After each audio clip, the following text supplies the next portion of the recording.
കേരളത്തിന്റെ രാഷ്ട്രീയ മനസ്സാണ് ആ വിജയത്തിന് കാരണം.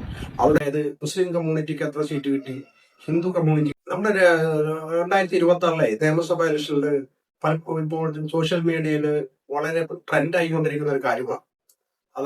മുസ്ലിം കമ്മ്യൂണിറ്റിക്ക് എത്ര സീറ്റ് കിട്ടി, ഹിന്ദു കമ്മ്യൂണിറ്റിക്ക് എത്ര സീറ്റ് കിട്ടി, ക്രിസ്ത്യൻ കമ്മ്യൂണിറ്റിക്ക് എത്ര സീറ്റ് കിട്ടി എന്നുള്ളതാണ്. ഒരുപക്ഷെ അവർ പറയുന്നത് ജനസംഖ്യ അടിസ്ഥാനത്തിൽ അത് ശരിയായിരിക്കാം, കിട്ടിയ അനുവാദവും ശരിയായിരിക്കാം. പക്ഷെ ഇതുപോലുള്ള മുസ്ലിം ഓരോ വിഭാഗത്തെ എടുത്തു പറയുന്നത് ശരിയാണോ എന്നുള്ള കാര്യത്തിൽ നമ്മൾ വീണ്ടും സംശയിക്കേണ്ടിയിരിക്കുന്നു.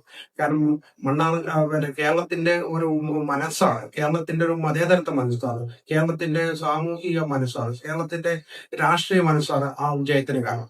അവിടെ നാമധാരികൾ ഒരു ജാതി നാമധാരികളാണെങ്കിലും ഇവിടെ എല്ലാവരും ആ മതത്തിൽ പൂർണ്ണമായി മതത്തെ മാത്രം ഉൾക്കൊണ്ട് ജീവിക്കുന്നവരാണോ എന്നില്ല. അതുകൊണ്ട് ആ കണക്കുകളിൽ ഒരിക്കലും അങ്ങനെ ഒരു കണക്ക് സോഷ്യൽ മീഡിയയിൽ പ്രചരിപ്പിക്കുന്ന എന്ന് പറയുന്നത് തന്നെ തെറ്റാണ്.